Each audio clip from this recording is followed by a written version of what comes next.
Multi threading के video के concept में अब हम बात करने वाले कि कब हम सिंक्रोनाइज स्टैटिक मेथड को यूज करेंगे। इसके बाद हम with practically with create scenario हम क्रिएट करेंगे और जानेंगे कि हम कब सिंक्रोनाइज स्टैटिक मेथड को यूज कर सकते हैं। ओके, तो चलिए सबसे पहले कि यहाँ पर क्लास करते हैं, तो यहाँ पर क्रिएट करते हैं, तो यहाँ पर सबसे राइट क्लिक करते हैं, न्यू पे आएंगे, देन यहाँ पे क्लास पे आएंगे और इसका नाम हम सिंपली देंगे, इस पर्टिकुलर क्लास का नाम दे देते हैं स्टैटिक सिंक्रोनाइज। ओके, ये हमारा क्लास हो गया, मेन क्लास हमारा ये रहेगा। ओके, तो यहाँ से हमने इसके अंदर मेन मेथड को डिक्लेयर कर दिया। देन इसी के टॉप पर हम सिंपली एक क्लास रखते हैं, इसका नाम हम सिंपली फर्स्ट देते हैं, जो कि हमको क्या काम करेगा, इम्प्लीमेंट करेगा रनेबल इंटरफेस को। ओके, जैसे हम रनेबल इंटरफेस को इम्प्लीमेंट करेंगे तो इसके मेथड को भी अपने को ओवरराइड करना पड़ेगा। तो चलिए मेथड को ओवरराइड कर लेते हैं, ये हमारा मेथड ओवरराइड हो गया। ओके, अब जो मेथड इस पर्टिकुलर थ्रेड को एग्जीक्यूट करेंगे उसका हम नाम प्रिंट करते हैं। कैसे हम करेंट थ्रेड एग्जीक्यूट उसका नाम प्रिंट करेंगे, उसके लिए यूज करेंगे thread dot current thread dot get name कर देंगे। ओके, गेट आईडी की बजाय हम गेट नेम करेंगे, गेट नेम प्लस सिंबल लगाएंगे, स्पेस दे देंगे, इज एग्जीक्यूटिंग, मतलब हमें इससे पता चलेगा कि कौन सी पर्टिकुलर हमारा जो थ्रेड है वो एग्जीक्यूट हो रहा है, ये हमको पता चल जाएगा। ओके, देन हम एक ट्राई कैच ब्लॉक लिखते हैं और सिंपली इसके अंदर हम एक मैसेज पास करते हैं, system dot out dot println, और इसके अंदर हम सिंपली दे देंगे स्टेटमेंट 1, इसको स्टेटमेंट 2 कर देंगे। देन इसको हम 20 सेकेंड के इस पर्टिकुलर को होल्ड कर देंगे, स्लिप कर देंगे, तो थ्रेड डॉट स्लिप कर देंगे और यहाँ पर 2000 पास कर देंगे मिली सेकेंड। देन इस पर्टिकुलर के बाद भी हम कर देंगे, तो यहाँ पर लिखेंगे थ्रेड डॉट स्लिप कर देंगे और यहाँ पर हम 2000 पास कर देंगे। ओके, ये हमने ओवरऑल यहाँ पर कोड लिखा है। अब हम क्या करते हैं, इस पर्टिकुलर फर्स्ट जो क्लास का दो ऑब्जेक्ट हम सिंपली क्रिएट करते हैं। F1 ये हमारा हो गया इक्वल टू न्यू, ये हमारा हो गया। देन यहाँ से इसको हम करते हैं और इसको सिंपली यहाँ से न्यू अपने को लिखना है, यहाँ पे न्यू लिख देंगे। ओके, इसी पर्टिकुलर को कॉपी करते हैं, control alt down arrow use करेंगे तो कॉपी कर देगा और उसको सिंपली यूज कर लेंगे F2। आप क्या काम करेंगे, दो थ्रेड क्लास सिंपली क्रिएट करेंगे, थ्रेड का ऑब्जेक्ट रहेंगे thread T1 equal to new thread और उसके अंदर हम F1 को पास कर देंगे। इसी तरीके से हम इसी एक और थ्रेड करेंगे तो इसी को लाइन को कॉपी करते हैं, कंट्रोल आल्ट डाउन एरो को यूज करेंगे, पर्टिकुलर लाइन को कॉपी कर देगा और उसको T2 कर देंगे और उसके अंदर हम F2 को पास करेंगे। इस तरीके से हमने दो थ्रेड को क्रिएट कर लिया। अब हम क्या काम करते हैं, हम लिखते हैं T1 डॉट स्टार्ट को हम यूज़ करते हैं, देन अगेन हम लिखते हैं T2 डॉट स्टार्ट।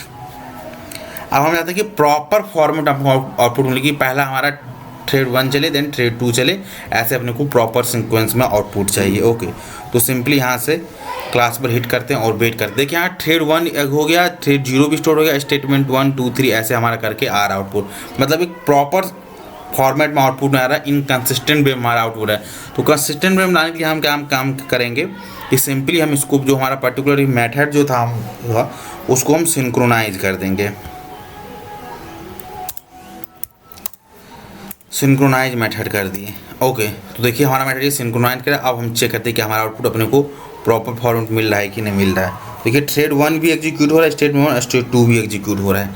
अब ऐसा क्यों हो रहा है, जब जानते हैं कि हम किसी भी मेथड पर सिंक्रोनाइज करते तो क्या करता है, लॉक कर देता है। It means at a time only one thread कर पाएगा। लेकिन आप यहाँ ध्यान से देखिएगा तो ये मेथड क्या है, ऑब्जेक्ट लेवल है, क्लास लेवल नहीं है। क्योंकि यहाँ पर ऑब्जेक्ट लेवल कैसे होगा कि हमने एक पर्टिकुलर ये क्लास सेपरेट ऑब्जेक्ट क्रिएट किया, सेपरेट ऑब्जेक्ट किया, तो इसके करस्पॉन्डिंग थ्रेड जा रहा है, इससे करस्पॉन्डिंग आ रहा है, तो ये मतलब सेपरेट थ्रेड अपने को ट्रीट हो रहा है। अब इसको ऑब्जेक्ट लेवल के बजाय क्लास लेवल वगैरह हम कर देंगे ना, तो उसको एडिटिव वर्क करेगा, जैसा हमारा रिक्वायरमेंट की at a time only one thread access करे। तो इस चीज़ को अपने को ऑब्जेक्ट लेवल के बजाय क्लास लेवल पर डिक्लेयर करना। तो ये कैसे करेंगे, बाय यूजिंग इस मेथड को हम क्या काम करेंगे, स्टैटिक अगर इस मेथड को हम कर दे तो ये अपने को एडिटिव ऐसे ही बिहेव करेगा। तो पब्लिक और यहाँ पर सिंपली स्टैटिक यूज़ कर दीजिए और देखिएगा एडिटिव अपने को आउटपुट आएगा। लेकिन अब यहाँ पर हम ये एग्जिस्टिंग मेथड है, इसको हम नहीं मॉडिफाई कर सकते हैं, राइट, इस चीज़ को हम मॉडिफाई नहीं कर सकते। तो एक क्या काम करेंगे, इसको एडिटिव रहने देंगे, इसको एडिटिव। अब जो इसके अंदर मैंने कंटेंट लिखा है उस सारे कंटेंट को हम कॉपी करके दूसरे पर्टिकुलर मेथड में रख देते हैं, तब चेक करते हैं। कंट्रोल X करेंगे और यहाँ पर हम यूज कर देंगे टेस्ट मेथड ले लिए। ओके, और यहाँ से इस पर राइट क्लिक करते हैं कि मेथड क्रिएट कर देगा टेस्ट मेथड और स्टेट मेथड के अंदर सारा कंटेंट लिख देते हैं। ओके, अब हम क्या काम करेंगे, इसको डिक्लेयर सिंक्रोनाइज करने के बजाय हम इसको कर देते हैं सिंक। तो कोई अब ये काम करेगा? तो अभी भी नहीं करेगा। क्यों? क्योंकि अभी भी हम जो हमारा ऑब्जेक्ट लेवल पे मेथड डिफाइन है, क्लास लेवल पे मेथड डिफाइन नहीं है। टेस्ट मेथड ये हमने मैनुअली क्रिएट किया। जो हमारा थ्रेड चलेगा इसको रन मेथड के अंदर आएगा और टेस्ट मेथड को कॉल करेगा। टेस्ट मेथड क्या हमारा ऑब्जेक्ट लेवल पे है। इसको अपने को अगर मैं अभी रन कराऊँ तो ये एज इट इज अपने को बिहेव करेगा जैसे अभी प्रीवियस कर रहा है। तो यहाँ देखिए क्या काम किया, यहाँ से थ्रेड का नेम भी आएगा। तो मैं आपको थोड़ा स्क्रीन बड़ा करके आपको दिखाता हूँ और उसको यहाँ से मिनिमाइज कर देता हूँ। देखिए थ्रेड 0 इज एग्जीक्यूटिंग, थ्रेड 1 भी हो गया और स्टेटमेंट 1 2 आ गया हमारा। तो एक अनऑर्डर्ड वे में चल रहा है। तो इस चीज़ को चाहते हैं कि नहीं कंसिस्टेंट डाटा चाहिए इनकंसिस्टेंट के बजाय, तो इसके लिए हम ये क्या यूज़ करेंगे, स्टैटिक डिक्लेयर कर देंगे। अब देखिए चेक करते हैं तो देखिएगा एडिटिव जैसा हम आउटपुट एक्सपेक्ट कर रहे हैं ऐसा ही ये अपने को आउटपुट देगा। तो यहाँ देखिए थ्रेड 1 एग्जीक्यूट हुआ, देन 1 स्टेटमेंट 2 स्टेटमेंट होते हैं कि अब थ्रेड 0 एग्जीक्यूशन स्टार्ट किया, देन स्टेटमेंट 1 एंड स्टेटमेंट 2 है। तो एक सिंक्रोनस वे में अपने को आउटपुट मिल रहा है, कंसिस्टेंट वे में डाटा मिल रहा है। अगर ऐसा है कि मल्टीपल ऑब्जेक्ट क्रिएट कर दिए हैं, आप कोई मेथड को एक्सेस कर रहे हैं मल्टीपल थ्रेडिंग के वे में, तो उसमें आपको डाटा को इनकंसिस्टेंट आएगा। तो मेथड को आप सिंक्रोनाइज को डिक्लेयर करें तब भी वो काम नहीं करेगा। उस मेथड को आपको ऑब्जेक्ट लेवल के बजाय क्लास लेवल पर डिक्लेयर करना होगा। ये हमारा पहला सिनेरियो था। एक दूसरा मैं आपको सिनेरियो दिखाता हूँ। अगेन मैं कोड को एक्सप्लेन करता हूँ कि बेसिकली कोड क्या है हमारा। अभी क्या है, हमारा एक क्लास फर्स्ट है, उसके अंदर एक मेथड इंप्लीमेंट करा है रनेबल इंटरफेस को हमने ओवरराइड किया। देन यहाँ से इसके अंदर टेस्ट मेथड को कॉल कर रहे हैं। टेस्ट मेथड को हमने स्टैटिक सिंक्रोनाइज कर दिया। स्टैटिक सिंक्रोनाइज क्यों किया कि हम सिंक्रोनाइज क्या काम करेगा कि एट टाइम में एक ही पर्टिकुलर थ्रेड एक्सेस कर पाए, लेकिन इसको डिफरेंट ऑब्जेक्ट एक्सेस कर रहा है, वो भी मल्टी थ्रेडिंग एनवायरनमेंट में, तो इसलिए वो उसको प्रॉपर आउटपुट नहीं। तो उस पर्टिकुलर ऑब्जेक्ट टेबल के बजाय इस मेथड को हमने क्लास लेवल पर रखा। क्लास लेवल रखने के लिए हम इसको स्टैटिक डिक्लेयर कर दिया। ये इसका सिंपल सी फंडा था। ओके, जिस कारण से बिहेव कर रहा। देन हमने काम किया कि डिफरेंट ऑब्जेक्ट कर रहा था। तो उससे पहले क्या था, मेथड जो हमारा था ऑब्जेक्ट लेवल था, हमने ऑब्जेक्ट लेवल को बजाय हमने उसको क्लास लेवल कर दिया। अब इसलिए वो एजिटिव बिहेव कर रहा है। अब एक दूसरा सिनेरियो है, उसके बारे में आपको बताता हूँ कि उसमें कैसे बिहेव करेगा। ओके, तो एक काम करते हैं कि अभी के लिए हम इस कोड को एजिटिव रहने देते हैं क्योंकि आपको हमको इसको देना है। तो इसको एक हम नया क्लास क्रिएट करते हैं और वहाँ से मैं आपको एक्सप्लेन करूँगा इस चीज़ को विद प्रॉपर्टी करिए। ओके, तो यहाँ से मैं इसको कट करता हूँ और एक यहाँ से नया क्लास को क्रिएट करता हूँ। अगेन यहाँ से न्यू पे आता हूँ और सिंपली क्लास पे आते हैं। क्लास पे आने के बाद लिखेंगे, इसको हम नाम देते हैं सिंक्रोनाइज स्टैटिक टेस्ट। इसको हमने ये डिक्लेयर कर दिया। ओके, इसके टॉप एक हम क्लास सबसे पहले लिखते हैं डेमो। ये हमने क्लास दे दिया सिंपली डेमो और इसके अंदर एक हम मेथड दे दिया पब्लिक वॉइड और डिस्प नाम की एक हमने मेथड दे दिया सिंपली। और इसके अंदर हम सिंपली दे दिए हैं system dot out dot println और इसके अंदर हम लिखते हैं thread dot current thread dot get name कर दिए। यहाँ से एक स्पेस देते हैं इज एग्जीक्यूटिंग और यहाँ से लिखते हैं ट्राई कैच और इसके अंदर system dot out dot println और यहाँ पर लिखते हैं statement 1 thread dot sleep system dot out dot println और यहाँ पर सिंपल लिखते हैं स्टेटमेंट 2 हमने कर दिया। यहाँ पर भी थ्रेड को हम स्लीप क्लिप 2 सेकेंड कर देते हैं। तो स्लीप डॉट 2000 मिली सेकेंड में है। ओके, इसलिए 2 सेकेंड वेट करेगा। ये हमने यहाँ पर कर दिया। अब हम 2 क्लास लेते हैं। ओके, यहाँ पर देखिए उसके पहले काम करें 2 क्लास ले लेते हैं, जिस क्लास का भी हम नाम देते हैं थ्रेड 1 करके सिंपली हम दे देते हैं क्लास थ्रेड 1 और जो कि इम्प्लीमेंट हमारा क्या काम करेगा, रनेबल इंटरफेस को करेगा। ओके, अब यहाँ से हमने रन मेथड को ओवरराइड करना है, उस पर राइट क्लिक करेंगे और यहाँ से रन मेथड को ये ओवरराइड कर लेगा, इतना काम करेगा। देन अब हम यहाँ से क्या काम करेंगे, जो हमने डेमो क्लास क्रिएट किया था उसको यहाँ से ऑब्जेक्ट क्रिएट करेंगे। यहाँ पर लिखेंगे न्यू डेमो डॉट डिस्प कर देंगे। ओके, तो हमारा आउट इस मेथड को ये कॉल कर देगा। इसी तरीके से हम एक दूसरा क्लास क्रिएट करेंगे जिसका नाम हम देंगे थ्रेड 2 हो गया हमारा, जो कि इम्प्लीमेंट करेगा रनेबल इंटरफेस को और यहाँ से मेथड को ओवरराइट कर देंगे।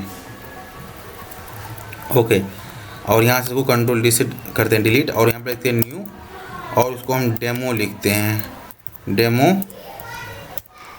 डॉट डिस्प। ये हमारा पर्टिकुलर काम है, कंट्रोल शिफ्ट एफ से फॉर्मेट कर देंगे। ये हमारा हो गया। अब ये हमारा इसको मेन मेथड एज हम डिक्लेयर करते हैं। अब सबसे पहले हम क्या काम करेंगे कि थ्रेड दो हमने thread class create, thread 1 and thread 2, इन दोनों क्लास का ऑब्जेक्ट क्रिएट करेंगे। तो यहाँ से thread 1 equal to obj object हमारा 1 हो गया। देन यहाँ से लिखेंगे न्यू यूज करेंगे। देन हम यहाँ से थ्रेड 1 का ऑब्जेक्ट क्रिएट करेंगे। इसी तरह से जो हमारा थ्रेड 2 क्लास है उसको भी हम यहाँ से थ्रेड 2 कर देंगे। ओके, ये हमारा थ्रेड 2 हो गया और उसका रेफरेंस वेरिएबल हम ऑब्जेक्ट 2 दे देंगे।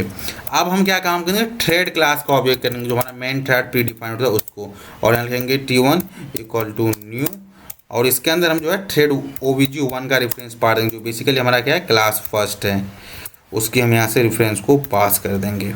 इतना अपने को काम करना है। देन इसी को कॉपी करेंगे और यहाँ से थ्रेड का 2 ऑब्जेक्ट क्रिएट कर देंगे, और यहाँ से ऑब्जेक्ट जो हमारा सेकेंड है उसको हम रेफरेंस पास कर दिए। ओके, देन यहाँ से अब हम क्या काम करेंगे, थ्रेड को स्टार्ट करेंगे, तो T1 डॉट स्टार्ट कर देंगे। देन इसी को कॉपी कर लेंगे और यहाँ पर T2 कर देंगे, T2 डॉट स्टार्ट कर देंगे। That's it. इतना अपने को काम करना है। ओके, तो सबसे पहले अब ऊपर चलते हैं, चेक करते हैं कि यहाँ पर ये एक्सेप्शन कैसे अपने को मिल रहा है, कहाँ से मिल रहा है। तो क्या एक्सेप्शन शो कर रहा है, डेमो ऑलरेडी डिफाइंड कह रहा है कि क्लास एक ऑलरेडी डिफाइंड है। ओके, कोई दिक्कत नहीं, चलिए इसको हम डेमो 2 कर देते हैं, इस कारण से आ रहा है। ओके, तो यहाँ जहाँ हमने क्लास डेमो की यूज़ किया था वहाँ पर अपने को डेमो 2 करना पड़ेगा बेसिकली। तो यहाँ पर हम डेमो 2 कर देते हैं, देन यहाँ पर भी डेमो 2 कर देंगे। That's it. ओके, इतना हमारा काम हो गया। अब हम प्रोग्राम को रन करते हैं, देखते हैं कि कैसा ये बिहेव कर रहा है। हम चाह रहे हैं कि एट ए टाइम में एक ही थ्रेड इस पर्टिकुलर क्लास को एक्सेस करके, देखिए होल सिनेरियो क्या है मैं वो एक्सप्लेन करता हूँ। यहाँ पर हमने एक डेमो 2 क्लास क्रिएट किया है, इसके अंदर एक डिस्प मेथड है। अब ये डिस्प मेथड क्या है, इसके अंदर जो डिस्प मेथड है हम ये थ्रेड 1 क्लास से भी एक्सेस कर रहे हैं एंड थ्रेड 2 क्लास की जो रन है यहाँ से भी एक्सेस करें, मतलब मल्टीपल क्लासेस इस पर्टिकुलर मेथड को एक्सेस कर रहा है। बट हम चाहते हैं कि कोई एक ही थ्रेड इसको at a time execute by remaining thread बीट के, जब तक कि कोई थ्रेड उसको एग्जीक्यूट कर रहा है। इस चीज़ को अपने को अचीव करना है बेसिकली यहाँ पर। तो कैसे करेंगे इसके बारे में हम जानेंगे। ओके, तो राइट क्लिक करेंगे, रन जावा प्रोग्राम पर हिट करते हैं और वेट करते हैं अपने को आउटपुट को। तो यहाँ देखिए थ्रेड कैसे हमारा एग्जीक्यूट अभी हो रहा है कि थ्रेड 1 हो गया है, थ्रेड 2 0 भी स्टार्ट हो रहा है, ये दोनों हो रहा है, इस तरह से नहीं हो रहा है। तो इस चीज़ को अचीव करने के लिए काम करेंगे, सबसे पहले जो हमारा ये डेमो 2 क्लास है इसके मेथड को हम क्या काम करेंगे, सिंक्रोनाइज कर देंगे। लेकिन सिंक्रोनाइज भी कर देंगे, इसके बाद भी अपने को प्रॉपर आउटपुट नहीं मिल पाए, क्योंकि अभी भी जो मेथड है ये ऑब्जेक्ट लेवल पर है। अब क्या काम करेगा, जो डेमो 1 क्लास का जो हम ऑब्जेक्ट क्रिएट कर रहे हैं, यहाँ पर ये पहला ऑब्जेक्ट इसका क्रिएट हुआ है, इसके बिहेव पर भी बात करेगा। एक इसको सिंगल थ्रेड एक्सेस कर रहा है, देन इसके अंदर ये एक ऑब्जेक्ट है, इसको भी एक्सेस ये कर रहा है। तो अभी भी ये मेथड क्या है, ऑब्जेक्ट लेवल पर। इसको ऑब्जेक्ट लेवल के बजाय अपने को क्लास लेवल पर डिफाइन करना पड़ेगा। ओके, तो इसके लिए क्या काम करेंगे, हम सिंपली यहाँ पर इसको स्टैटिक डिफाइन कर देंगे। तो ये ऑब्जेक्ट बजाय अब ये क्लास लेवल पे हो जाएगा, तब ये एडिटिव बिहेव करेगा जैसा हम चाहते हैं। ओके, राइट क्लिक करते हैं और यहाँ पर यूज कर देखिए थ्रेड 1 इज एग्जीक्यूटिंग और वेट कर रहा है। स्टेटमेंट 1 2 की स्टेटमेंट कहते हैं, थ्रेड 0 एग्जीक्यूट कर रहा है एंड स्टेटमेंट 2 1 एंड 2 एग्जीक्यूट किया। तो इस तरीके से अपने को प्रॉपर आउटपुट मिल रहा है। तो इन डिफरेंट सिनेरियो हमने बेसिकली ये जाना कि कैसे हम स्टैटिक सिंक्रोनाइज मेथड को यूज कर सकते हैं मल्टी थ्रेडिंग में, और कब इसकी रिक्वायरमेंट करते हैं, इसके हमने सिनेरियो को भी क्रिएट किया और उसको विद प्रैक्टिकली मैंने एक्सप्लेन करने की कोशिश भी की है यहाँ पर।